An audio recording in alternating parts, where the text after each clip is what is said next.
Welcome everyone. So this is the second class of our new chapter, that is atom. In last class uh, we discussed about the basic introduction, basic historical background of atom. The first we discussed about the Dalton hypothesis, Dalton model of atom, which says that atom is the most if we consider any matter, then if we break down the matter, then the minimal unit is the atom, and atom is the indivisible part of any matter. This was considered by the Dalton, but later we found that basically rather J.J. Thomson found that existence of electron. So electron is a negatively charged particle, and it remains inside the atom, which proves that atom is not indivisible part. We can break it, we can break down atom, and inside atom there may be other particle as well, more elementary particle as well. Atom is not the most elementary particle, we can break down the atom. That was proved from the experiment of the J.J. Thomson. And after that, J.J. Thomson provide a model which is called palm pudding model to describe the structure of atom, which says that there is a positive interface. In positive surface, the negatively charged particle, that is the electrons, are embedded. But that model was not was not able to explain all the experimental results. So that's why that model was not considered as a valid model to describe the atom, the structure of atom. After that, Rutherford did the experiments, and after doing the experiment, Rutherford proposed a model which is like a planetary model of our solar system, similar to the solar system. That's why this model is called the planetary model for atom, or the Rutherford atomic model. So this Rutherford also discovered, we can say, that proton, the positively charged particle, which remains inside the atom, or more specifically in the center of the atom, which is called the nucleus. The bunch of proton is called the nucleus, and around the nucleus in various different orbits the electrons are circulating. So this was the model of Rutherford. We discussed all these things. So let me start with again Rutherford model briefly, then we'll go to the Bohr's atomic model. First, Rutherford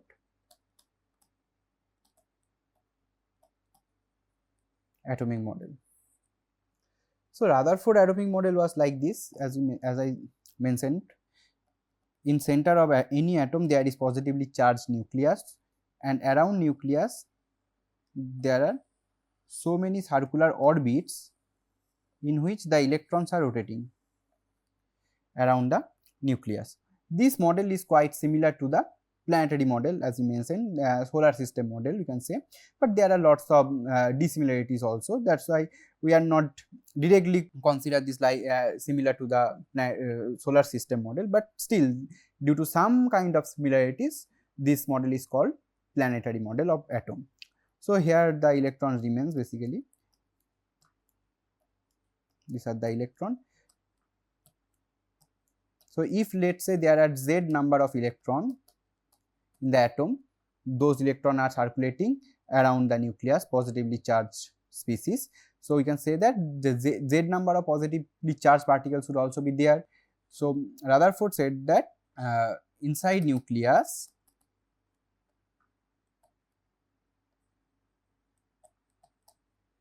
there are z number of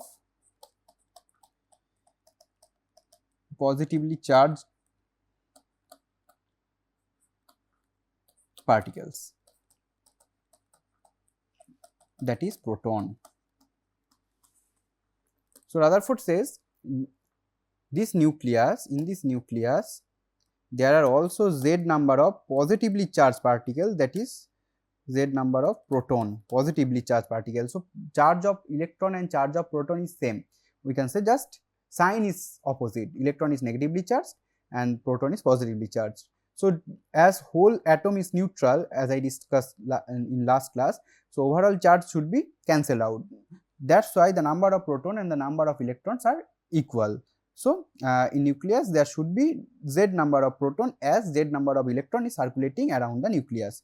So this was Rutherford model, but there are some drawbacks, flaws in this model, just like as I discussed last time. First was the atomic spectra. According to Rutherford's model, electrons that are negatively charged particle, those particles are circulating around the nucleus. Nucleus is fixed, but electrons are circulating, and according to Maxwell electromagnetic theory, we know that if any charged particle is accelerating, here also electrons are accelerating because that is rotating in a circular path, so it essentially means the acceleration. So if that charged particle is circulating, then it will emit the electromagnetic radiation. So there must be emission of electromagnetic radiation from the atom, and as the electron is circulating in a continuous manner, so that electromagnetic wave would be consist any wavelength, basically all wavelength or frequency should be emitted from the atom.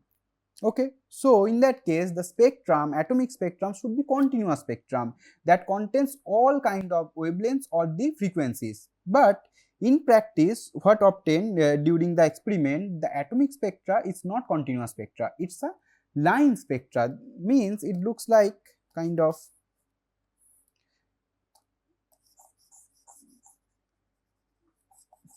this is the black photographic plate like things where the spectra is collected.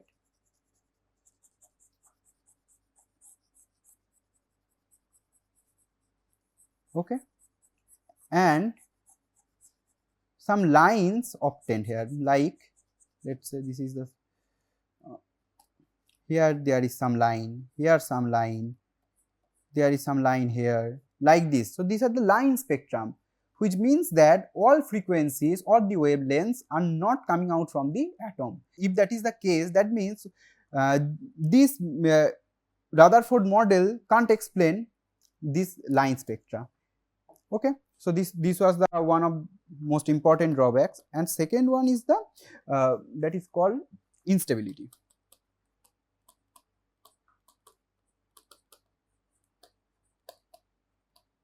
Instability of atom means as electron is circulating around the nucleus, and now as electron is circulating, it must emit some electromagnetic waves that should be continuous, but we are obtaining the discrete nature, but still some energy is some wave electromagnetic radiation are emitting from the atom. So the energy of the electron should gradually decrease, and after some time what should happen, electrons should be collide into the nucleus following a spherical path like this. If this is the nucleus, electron should follow a spherical path and should collide into the nucleus. At the energy is decreasing, energy should decreasing while the rotating the around the nucleus, because according to Maxwell theory, electromagnetic wave should be always should emit from that electron, as it is a charged particle and it also rotating around the nucleus. If that occurs, then what happens? The overall stability of atom should not be hold, because if the electron coincide into the nucleus, then the atom should be collapsed. There should not be existence of any atom. If we do the calculation, proper calculation, then it shows that if this is the condition, the stability of atom, the time scale, it should be 10 to the power minus 8 second. That means one atom should stable around 10 to the power minus 8 second. But we can see around us all matters that are built by the atom are much more stable than that. We can say that's more stable element, right? That is not collapsing anyway. So atom is a stable particle. So this Rutherford model can't explain the stability of the atom. Okay, it expects the instability, but Rutherford model did not explain this part. So from here, Bohr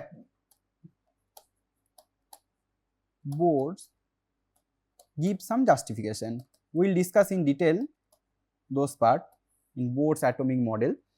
So there are two major flaws in the Rutherford model, but Bohr, before that, what Bohr stated, we have to just write down first.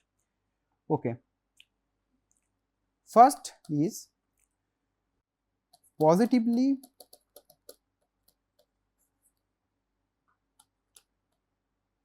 charged nucleus.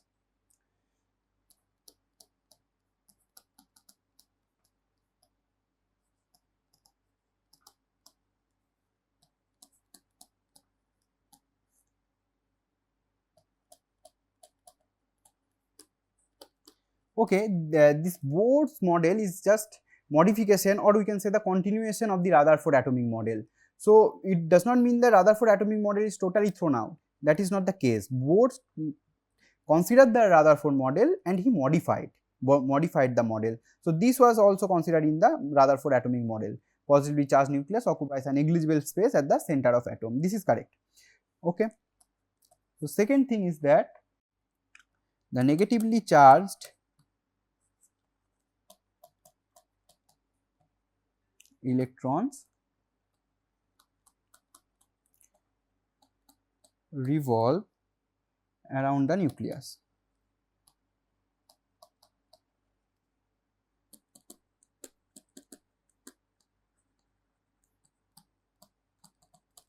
In circular orbits, and also the centripetal force would be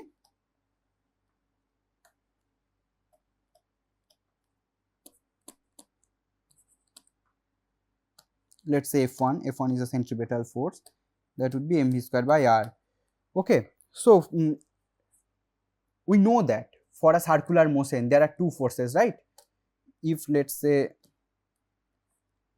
there is a circular motion like this, then there are actually two forces. One is in this way, which basically if this is the particle which is circulating around some, let us say this is one rope, we fixed a rock with a rope and we are circulating that rock. So in that case what happens, that one force that is called centrifugal force that acting in this direction, which essentially means that it drives the particle outside, and this force is balanced by one force. This is the centripetal force, this is the attraction, basically attraction with the center. So there are two forces. So here is also electron is revolving around the nucleus, so must be there are some centripetal force. So that centripetal force is mv square by r. Okay, 1 minute. What is centripetal? Okay, this may be, this is the centripetal force, I think. Yes, this is the centripetal force and another one is the centrifugal force. Okay, so this force is acting, right? Centripetal force, let me clear it. Centripetal force is acting outside and centrifugal force is acting inside. Okay, now the third one is there is some electrostatic force, right? It should be, because nucleus is positively charged particle and electron which is rotating around the nucleus, that is negatively charged particle. So there must be some electrostatic force between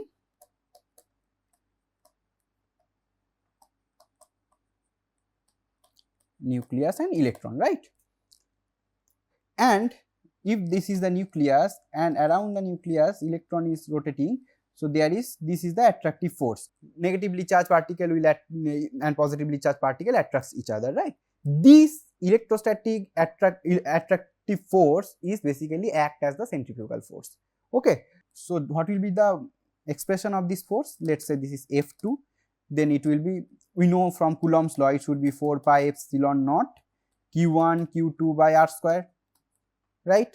For here q1 is the charge of the nucleus and charge of the electron, so it should be charge of the electron is E and charge of the nucleus is Zd, because there are Z number of proton, we know that, and distance is, let's say r. R is the distance or the radius of the orbit. So r is the, here,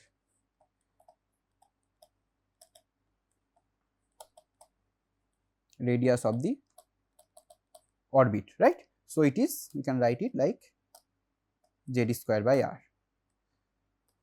Z square by r square. So this is the centrifugal force or the electrostatic attraction force. So now as I mentioned before, this force balances each other. This is F2 and this is F1. This force should balance each other, otherwise the electron will not be resides in this orbit. As electron is remains in this orbit, so in that case this force should balance each other. We can write that F1 should equals to F2, which says that let's say mv square by r equals to 1 by 4 pi epsilon naught z square by r square. We will do further calculation from here, but till now this is the fourth. The fourth one is, now this part up to this third point, this is the continuation from Rutherford model. In Rutherford model, this was also considered. There is nothing new in it without some mathematical terms, but these 3 points are already considered in Rutherford model as well. But in Rutherford model, there are 2 flaws. So, to remove that, to deal with that drawbacks, Bohr considered that there are some postulates. What is a postulate? Postulate means we should follow that. There may be justification or there may not be any justification in case of postulate. Postulate means we have to consider that. Otherwise, we can't explain the model. This is the thing that statements are called postulate. In quantum mechanics, in statistical mechanics, there are lots of postulates. But essentially, the postulates are ultimately, postulate gives us the correct result. Okay. So, that is why these are called postulates. So, in Bohr model, there are some postulates. So, we will discuss those. These are the continuation of the Rutherford model. Now, the new things added by Bohr, these are the postulates of the Bohr's model. Okay.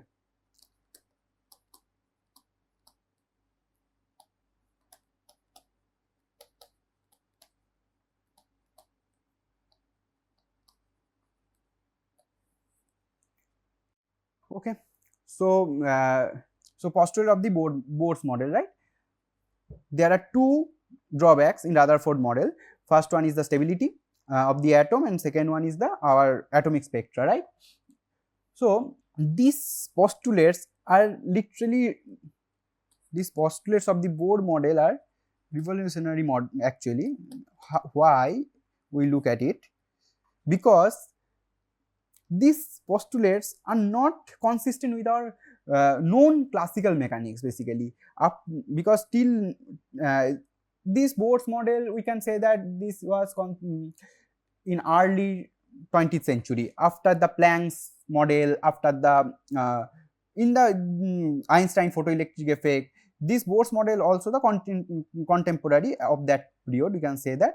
So, this Bohr's hypothesis or the postulates were not consistent with the classical mechanics. That is why this was called revolutionary. But actually, in quantum mechanics, further we will see that from quantum mechanics we can explain the postulates of the Bohr's model. So, in this part, let me summarize what we discussed. First, we discussed the Rutherford atomic model briefly again, and then we discussed the drawbacks of Rutherford model, and then we started the Bohr's atomic model, and we carry forward the Rutherford model, Rutherford planetary model. This was the continuation from Rutherford model, and now we will start in next part the postulates of the Bohr's model, which is extremely important. So, for that in this part, let me stop here. I will carry forward from here in next part.